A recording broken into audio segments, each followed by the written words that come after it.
Sabi nila, di ka daw pwedeng mag-engine brake pag masyadong mabilis. Sabi ko naman, pwede. Tapos sabi niya, ah, sinong nagsabi niyan? Sabi ko, ako. Sabi niya, o di patay ka na. Sabi ko naman, mas buhay ako kaysa sa'yo. Kasi ikaw, masyado kang mabilis magpatakbo, di ka pa nag-engine brake. Ako, mabagal na, nag-engine brake pa. Alam mo, pwede kang mag-engine brake hanggat pasok naman yung RPM, kahit mataas yung RPM mo. Kung alam mo naman kakayanin papasok, kahit mataas talaga, mag-engine brake ka. Isa naman sa mamatay ka. Safe yun sa makina, huwag kang mag-alala. Nga pala yung nagsasabi sa akin nun, naka-scooter.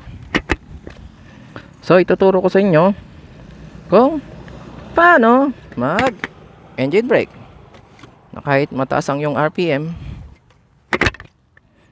o kaya kahit mabilis ka. Dito lang tayo kasi syempre mas safe dito. Kaya hindi, wag nyong asahang sobrang bilis Pero sa Bawang mas mabilis pa doon. Sa highway ng Bawang mas mabilis ako doon syempre. Nag-engine brake ako doon syempre. Mas mabilis pa nga doon Pero syempre dito tayo para hindi tayo sagabal sa traffic, kung sa ano man. Okay, tara, turuan ko kayo paano mag-engine brake kahit mataas ang yung speed. Pero syempre tatimingan natin yung magandang sitwasyon. Kung merong traffic, wag muna, huwag natin ipilit. Okay, tara.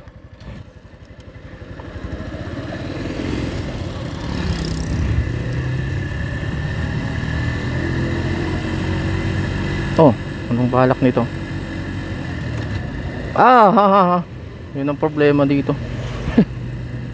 Di pa rin tapas. Diversion road pala ito papuntang Baguio from Aringay, para hindi ka na magpaago. Marami nang nakakalam nito, halos lahat. So ayan, tignan natin kung lubak-lubak ba. O ito, mataas ang atang RPM engine brake ako. Safe pa rin yun. Narinig nyo yung makina, safe pa rin yun. Isa pa, mga motor kasi ngayon may mga limiter, kaya don't worry, be happy. Kung wala mang limiter, sabihin na natin 2 stroke pa, walang limiter, o kahit 4 stroke wala kang limiter, walang mandatory limiter, mas mabuti nang masira yung makina kaysa naman yung katawan mo ang masira. Sira ang kinabukasan mo. In the first place kasi, huwag kang magmamabilis. Kayong mga scooter, ang bilis-bilis nyo kayo nangangulang engine brake na malakas tapos kayo pa itong ang bilis-bilis. Okay, engine brake. Sandali, pagpunta natin doon, mas okay doon. Nung sakali mang hindi aabot itong aking memory, at least na-demo ko na sa inyo kanina. Pati dito sa mga lubak, yan ang kinagandahan ng engine brake. Kasi pag nagpreno ka, tinimingan mo yung madulas, kaya lubak, simple lang ka. Lalo pag sudden brake, engine brake na lang kaysa naman sa handbrake, foot brake. Lalo na sa front brake, pag lubak, ay nako, babalik ko talaga yung handlebar mo, talsik ka ang sobrang bilis mo. Dali, hindi pa pwede dito engine brake rin yun. Nga pala, hindi ako gumagamit ng preno ngayon, puro sa engine brake. Oo. So, basically, tinuturuan ko kayo kung paano mag-engine brake. Eto na naman, magtuturo na naman ako kung paano mag-engine brake. Ang pag-engine brake, ano kasi, may English dito eh. Nakalimutan ko lang yung tawag dito. Yung English na tawag, yung modern. Kasi kaming mga tricycle driver na marunong, engine brake ang tawag namin dito. Oo, nagta-tricycle ako. May motor akong single ito, tapos may isa pang akong tricycle. Wala akong sasakyan ha. Ngayon, sasakyan naman tong mga to. Wala akong Kotze. Ha? So, ang pag-engine brake, pagsasabayin mo tong tatlo. Kung sa semi-automatic, dalawa lang pagsasabayin mo. Kasi wala kang clutch doon. Doon, mas magandang matuto ng engine braking doon. Kasi dalawa lang pagsasabayin mo. Pag galing ka doon, nako, easy na sa'yo ang automatic, easy na rin sa'yo ang manual. Ito kasi may clutch, kaya tatlo pagsasabayin mo. Itong clutch, itong throttle, at saka yung cambio. Pagsasabayin mo yung tatlo. Tapos bigla mong bibitawan. Kumbaga pag press mo sa clutch, sabay-sabay eh. Press clutch, cambio, tapos rev. Ganon. Bitawan mo agad nang mabilis yung tatlo, sabay-sabay. Gaya nito. Kita nyo? Pati yung nasa baba doon sa cambio, sinabay ko rin mabilis talaga dapat. Kasi pag hindi ka mabilis, nako, mag-i-stall yan, kakadyot. Ito, magmabilis tayo, high gear, maglo-low gear tayo, engine brake. Kita nyo yun? Mag-high gear ulit tayo. Pati sa pag-high gear, bitawan nyo agad yung clutch para hindi nabibitin yung buwelo nyo. Sayang naman yung buwelo nyo sa low gear. Nasa low gear pa tayo, high gear. Tingnan nyo, binitawan ko agad, sabay-sabay pa rin yung mga yan. Pero ibang discussion muna yan. Dito muna tayo sa engine brake o kaya downshifting. Okay? Downshift. Kada downshift engine brake yan. Ganun yun, basic yan sa manual. Pero syempre sa marunong lang talaga mag-manual, hindi lahat ng nagmamanual marunong. Yung mga marunong lang, kaya praktisin mo para legit na manual rider ka. Ganun. O kaya semi-automatic. Dalawa lang pagsasabayin mo yun sa semi-automatic. Engine brake. Pag yung buhangin prininuhan ko yan, sigurado uusad yan pa pasulong. Madudulas yan, madudulas gulong ko yan. Pero pag engine brake, yung makina mismo ang pinigilang mo, ang pinahina mo. Kaya hindi na ko compromise yung momentum ng mga gulong mo.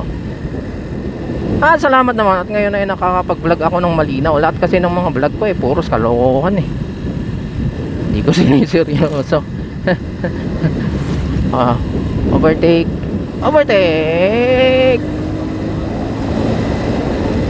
Lubak yata, hindi. Tira. Lubak ba? Hindi. Nasaan na yung topic natin? High RPM. Dali. Engine brake. Nasa high RPM tayo. Kung gusto mo pang mag engine brake, hindi pa, kung aabot ka sa babanggain mo, engine brake ulit. Wing! Safe pa rin yun. Ngayon overtake tayo. High gear. Alanganin, hindi natin makita. Low gear. Wing! Kita nyo? Ganun. Parang rin yung sa syempre mumurahing motor lang ito, ang tigaya ng mga high-end. Yung natin, mga 1000cc. Disinclude mo yung J1000 kasi Walang mga futurist, hindi yun futuristic.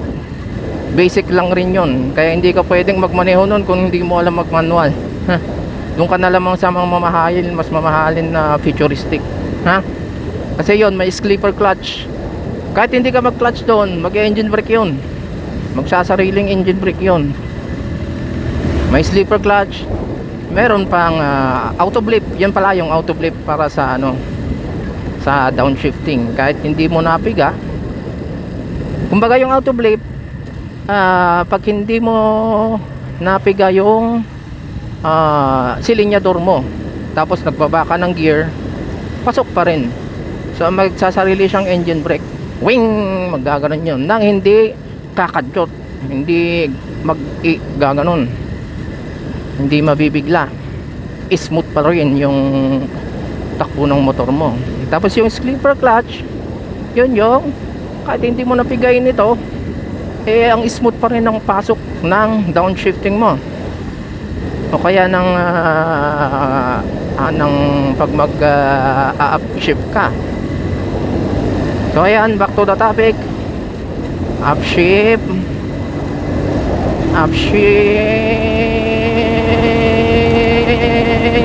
engine brake, wing wing. O di ba, diretsong dalawa.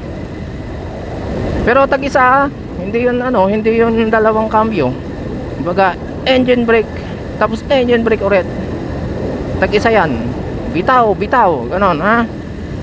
Baka may babanggain ka, ang alam mo sobrang bilis mo, engine brake, kung hindi pa rin pasok yung pag in-engine brake mo, tapos nag foot brake ka at nag front brake ka, parang hindi pa rin naabot, hindi engine brake ka ulit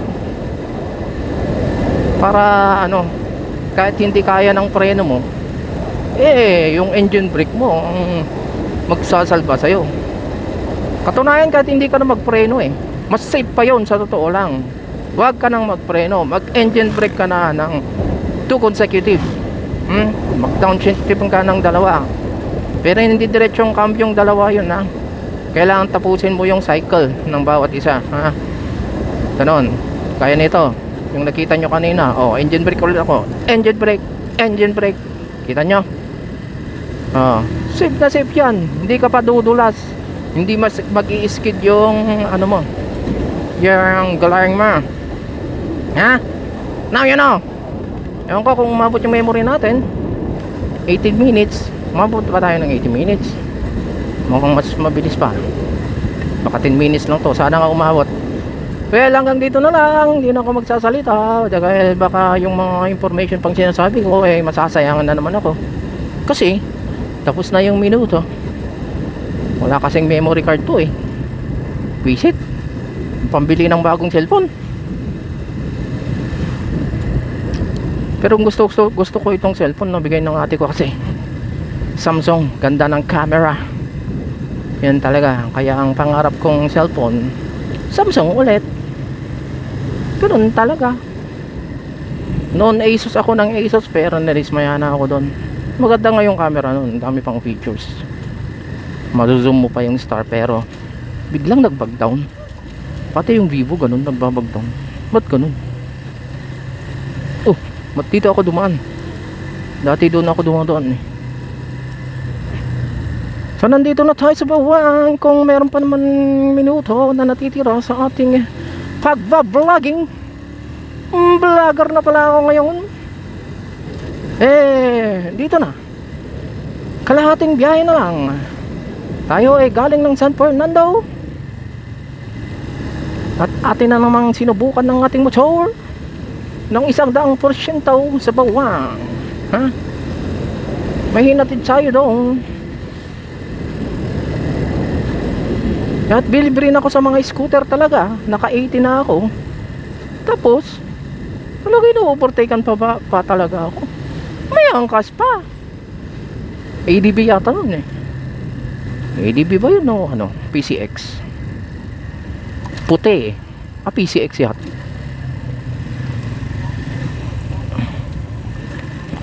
Let's go, Bali, go. Go, Bali, go. Okay.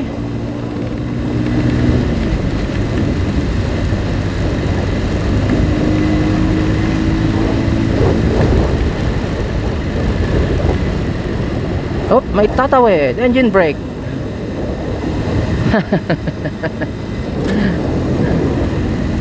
Woo! Rides, rides, rides. Rides PH. Ganito. Pansin nyo, ganito ako humawak ng ano, ng handlebar. Ito, ba't ito nagwiwiggle? Pinalitan ko na nga lang ng ano, side mirror. Nako, huwag kayong mag-ano na lang sa CR152. May wiggle pa rin kahit pinalitan nyo yung mabigat yung ano. Ewan ko lang, kasi galing to sa semplang. Sobrang semplang. Balik ko talaga itong handlebar ko. Pumunta dito. Pansin nyo, yung preno ko sa front brake ko, isang finger lang. Tapos yung sa clutch lever ko, dalawang finger. Kasi mas mahalaga to. Yan talaga, makina talaga ang pinipigilan ko, ha? Hindi yung bigla kong preferenuhin. Delikado kasi. Ito, safe to. Ito, delikado. Pag yan ang prioritize mo, ito ang hindi, delikado ka pag sobrang bilis mo. Kaya sabi ko nga, in the first place, wag ka kasing masyadong magmabilis. Lalo na kung di ka pa marunong magmano, ha. Ako nga, nini-nervous eh. Nini-nervous sa mga pinagkagagawa ng mga matik na mga to. Ang ko kung anong gusto nilang patunayan. Tapos nung nagparada ako sa katabi ng ano, ng ADV kanina, yung may-ari, sumama yung mukha. Pumasok ako sa Dunkin Donuts. Siguro ganoon. Baga yung mga naka-scooter na iba, hindi marunong mag-manual o kaya walang motor na manual, kaya kung bang baliit sila ng naka-manual, eh ganun. Tsaka maganda rin naman kasi sa scooter, halos lahat na merong mga ano, combo brakes, di ba? Kung walang ADV, combo brakes. Kung walang combo brakes, ADV. Ay, ADV. ABS. ADV ako ng ADV. Di ba? Kahit sa harap lang. Kasi mas mahalaga naman ng preno sa harap kaysa sa likod. 70% sa harap, 30 sa likod. Ganong measurement. Pero depende pa rin sa sitwasyon. Siyempre pag paliko, dapat sa ano, harap ka nagpipreno. Pero pag sabi ko nga, pag may buhangin, patay ka, ha? Kaya bago pa lang ang liko, mag engine brake ka na, o kaya mag decelerate ka na, magbawas ka na kaagad para hindi ka nabibigla pag sobrang bilis mo sa, para hindi sobrang bilis mo sa paliko. Ito, China bike na to, oh. Walang ka feature, walang ABS, walang traction control, walang combi brakes, walang ang maganda rin pag wala kang traction control, eh halos pwede na all around, eh. Itong CR152 mismo, mahusay ito kahit sa ano, kahit sa mga buhangin o kaya sa mabato. Magpalit ka lang talaga ng gulong. Ganun. Ito nga, gulong ko stock eh. Pero lagi akong nasa ano, kung babiyaya ko, eh, pumupunta ako sa gilid ng dagat. Kasi taga doon yung misis ko. Taga gilid ng dagat.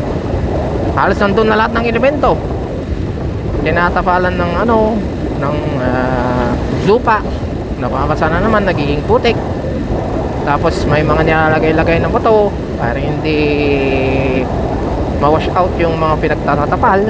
Siyempre, sobrang buhangin, alam mo naman, kahit sa semento, nalalagyan ng buhangin, madulas yun. Pero yung mga doon, mga lokal, madalas pa naka-scooter, dire-diretso. Habang ako laging nakababa yung paa ko. Sila wala eh. Diretso, kahit may mangkas. Ang technique naman daw kasi doon, basta itayo mo ng tuwid. Wag na